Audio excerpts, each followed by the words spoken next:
So it looks like I got lucky last night and that storm missed. Got the 350 warming up. I'm gonna go down there and start grabbing that row of brush. Looks like a pretty good chance of rain tonight and tomorrow. So I may be able to come over here and set these piles on fire. So I'm gonna go ahead and grab all that brush while it's nice and dry and bring it down here and stack it into the side of this pile. The wind should be blowing in that direction tomorrow, so it should be fine to burn all that stuff. So we'll wait and see. Let's grab some brush. I've already got a few grapplefulls. This thing is actually working really good to grab this stuff. Just come in here, get a big grappleful.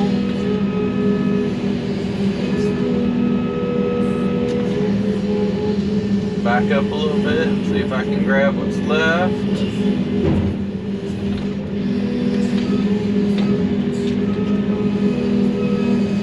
Takes a couple seconds. Make sure you got a big squeeze there, but that is literally a off-road dump truck load of brush. So yeah, that worked pretty good.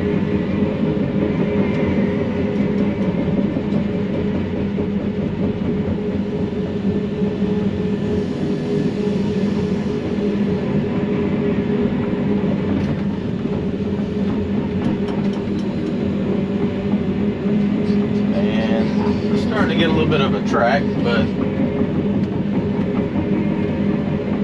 won't be too bad to walk this over here to the burn pile. At least I'm getting a heck of a grapple full for my time. Just trying to walk with everything, with it all kind of in the same spot, so whatever falls out like that ends up in the same spot. I can just clean it up a little easier at the end.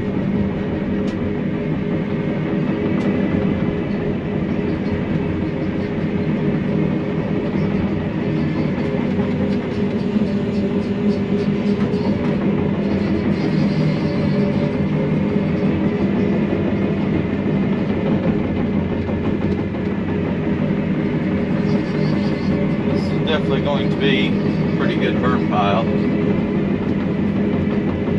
It's not going to be it's going to be a big pile, but it shouldn't be too raging as green as this stuff is. But I'm hoping with that stuff, it's been sitting in that pile for 1.5 years now. It should be good to go to burn.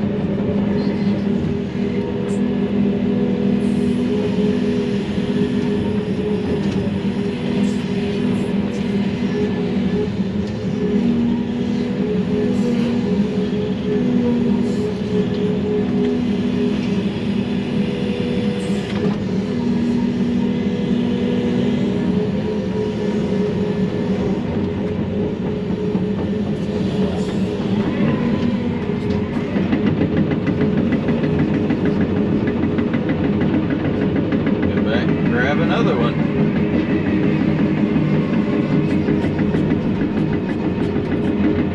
Figured it'd be best to go ahead and track all this stuff down here before it rained an inch or so.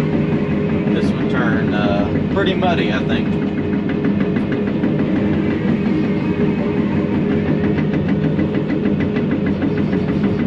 I think what I'll do, even though it's closer, to probably take half of that to the other pile. I just know if I go ahead and take all that down here, I can get this burned up, because that other pile's not going to. I'm not saying I couldn't get it to burn, but it would be very difficult after a rain, as green as that stuff is, to get it burning.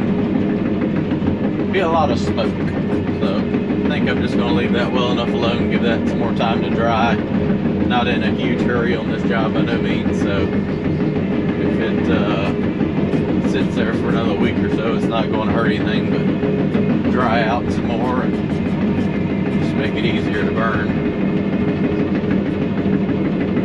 As you can tell, I'm in the middle of the woods and it really needs to be kind of wet to burn safely.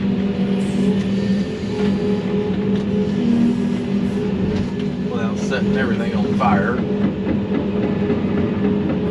So I'll grab all this stuff and I may just kind of come through here and rake through it when when I'm done and try to get the majority of the branches just kind of piled up. Be some dirt branches. The only thing bad about this right here is all the pine trees and all the dirt piles. You end up, it's a little more dirtier than normal.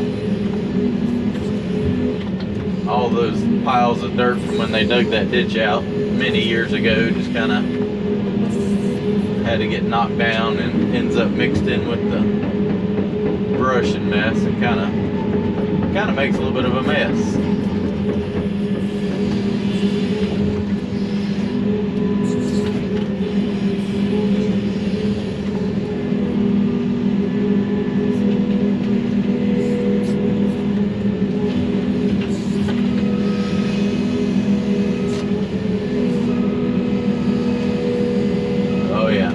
Big grapple full. Alright, I'm gonna walk this to the burn pile and come back. There's probably another 10 or 12 grapple fulls, get all that, and probably rake through this, and then go down there where the 220 is and start clearing some more. So I got the majority of the brush moved. That last little bit, I'm just gonna take it to that burn pile down there because it's literally 80 feet away from it, versus hiking it all the way back down here. And now I'm just going to kind of lightly rake through here, get the big debris raked out. That way, when it's time to dress this up, I don't have a whole lot of stuff to clean up. Just run the dozer through here, blade it off, maybe rake it again with the dozer. Not too worried about getting a lot of dirt out of this because I got all that dirt from the pond I'm going to dig out, and I'll just bury it in the bottom there, spread it out and cover it up with dirt from the pond.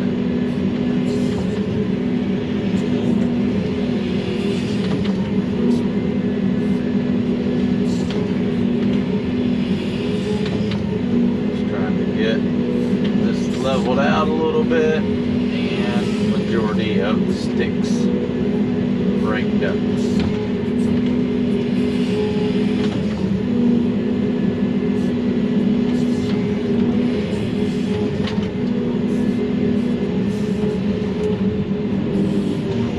And a 72-inch wide rake does a pretty quick job of doing that.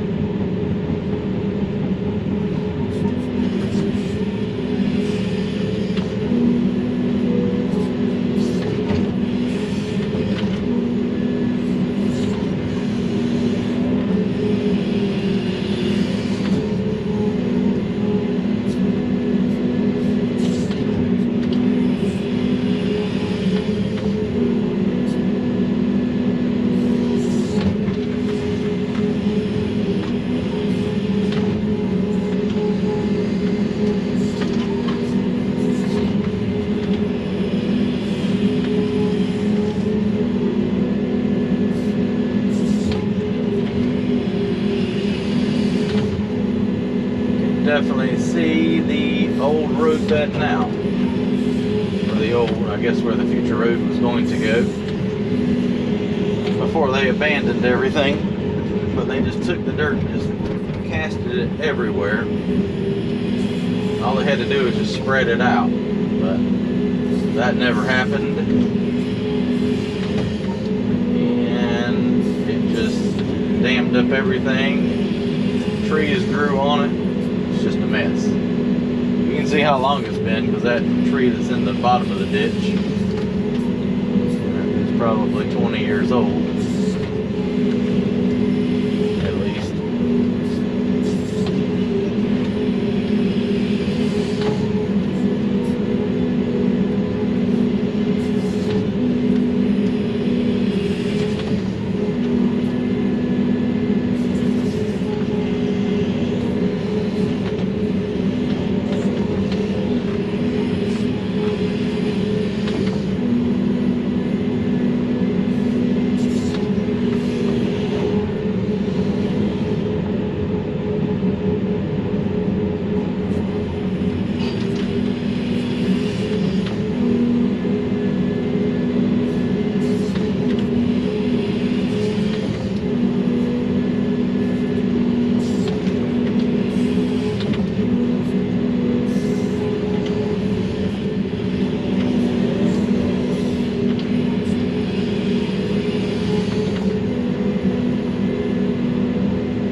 raking through.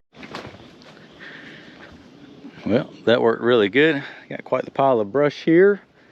And all that brush down that section of road is cleaned up on the burn pile. Kind of roughly raked through it. Haven't done anything here yet because I've got to go down here to where the 220 is. And I'm going to start clearing my way down that road over there. So let me walk around the corner and I'll show you what's going on down there. So there's the 350 for reference, and this is where I got to yesterday. This is actually the main road right here that was cut in for the subdivision expansion. Ditch on each side. There's actually stone down here as well, and as you can tell, it was just forgotten about. Pretty much what happened is, I don't know, it's nice and dry now, but this ground does not perk the best in the world. So during wet season, as you saw many years ago when I first started, how wet it gets, it just, you know, saturates the ground. That's why all these ditches are here, and that's why we're spending all this time to clean all these ditches out to keep all this property where it does drain. So there is a nice rock road base here and a ditch on each side. I'm running down here. I'm not too worried about those big pine trees. I can curve the ditch here around it just a little bit, but going all the way down here to the end, just clearing out all this stuff from the road to the ditch. That way that can be opened up and cleaned up. That way it doesn't keep plugging up, because what happens, these trees grow in there, leaves, pine straw get washed up, and it just keeps silting the ditch in and then not allowing it to drain. So that's going to be the plan for the rest of today. Come down here at the 220 and just start breaking all this stuff up and piling it up over here to the side. That way I'll probably bring the dump truck down here for when I do the pond to load all this brush out. So yep, let's get it done. So down here taking more trees down, getting them broke up with the 220 here. Hopefully I get through this little section right here. Some decent, well not decent, but bigger size little pine trees. A little bit slower going in that brush.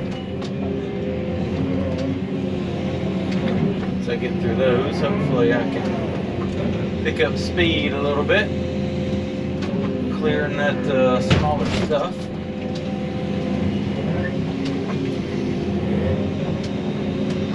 Did find a pipe under the road here. So luckily I spotted that ditch and figured there'd be a pipe there, so I kind of raked around and found one there. And where it comes out right here, there's a tree right there on top of it. Luckily I was able to pull that tree down and away from the top of it and not tear up the pipe.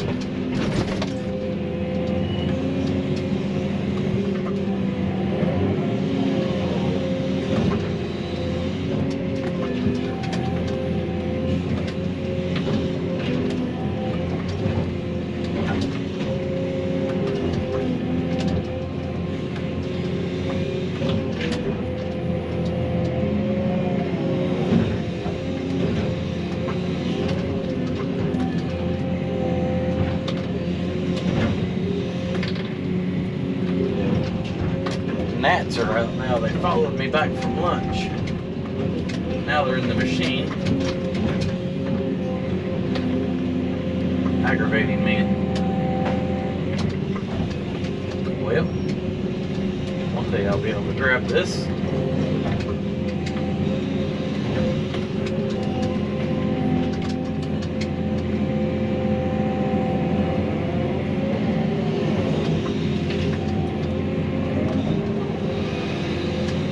Pipes right there, if you can see it. Looks like it just ditches out right over there to the neighbor's field. Runs out over there. Now, they definitely invested some money in building roads in here before up and leaving it all.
filing everything up. Well, that'll shut the show down right there. I had a stick come in there and knock one of the hydraulic lines off for my quick coupler, and it's spraying oil. There's still pressure on it, so I'll show you a quick trick to keep it from letting all the oil out of the machine.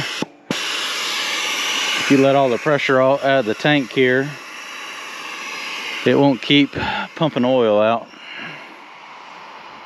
So as soon as it drains that line, it'll stop.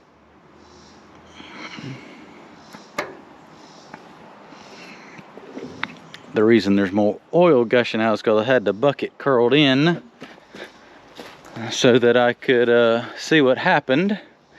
See how it's not a steady stream anymore? So this just needs to sit here and drip. But I've got to, I don't know if I have any of those caps. If I had a cap, I could plug that. But I've got to take this lower cover off to be able to get to where that hose goes. I need my truck down here is what I need, and some tools. So I'm gonna let that drip and take that hose off and go get a new one made. It happens. As soon as it was one of those sticks, when I swung over, it just went right straight through there and got it. But oh well, you'll get that on these big jobs. Luckily, I had one adjustable wrench in the machine, and I was able to take the hose off with that. So I guess I get to go get a new hose, or just have a new fitting crimped on the end. The hose is probably long enough, but I don't know. I may just get a new hose. A lot of times hydraulic places don't like to put fittings on old hoses. We'll see. It won't be that much. Well, it's hard to beat that. 45 minutes from the time I ripped it off there, I'm back with a new hose. Actually, this is the old hose. I had him make a new one. The more I got to looking at it, I like the old hose better. I had him put a new end on the old hose, so and now I have a spare.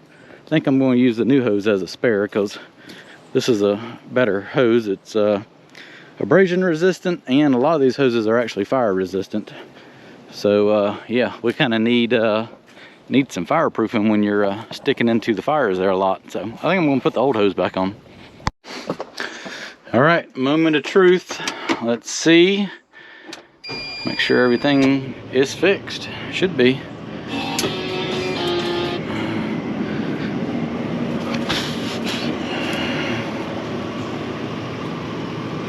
Everything's all covered in oil and nasty now, but should be good to go. It'll clean off some between clearing the rest of today, some leaves wiping it off. We'll see what it looks like a little bit later, but as of right now, nothing's spraying out, so that's a good sign. Well, finishing out the day here, we got a nasty thunderstorm coming. I got about another 100 feet to the gate right there for where I'm stopping on this road, and then there's another old road right here to my right, and I think he wants me to go down it as well and clean out all the trees and ditches all the way to the end of that subdivision right there, and kind of clean all this up as well. So still a fair amount of stuff to do, but making pretty good, pretty quick work of it here. A couple more hours should have all that done, and then I could head down that road over there. So got a lot of brush. I think it's going to be best to bring the truck down here and load it all into that and haul it to the burn pile. So I'll see how much rain we end up getting, and if the wind is blowing out of the east tomorrow, I can burn. That way the smoke will go to the west and won't bother anybody. So we'll see what the weather does. I'm gonna get everything fueled up and get out of here before it gets too nasty.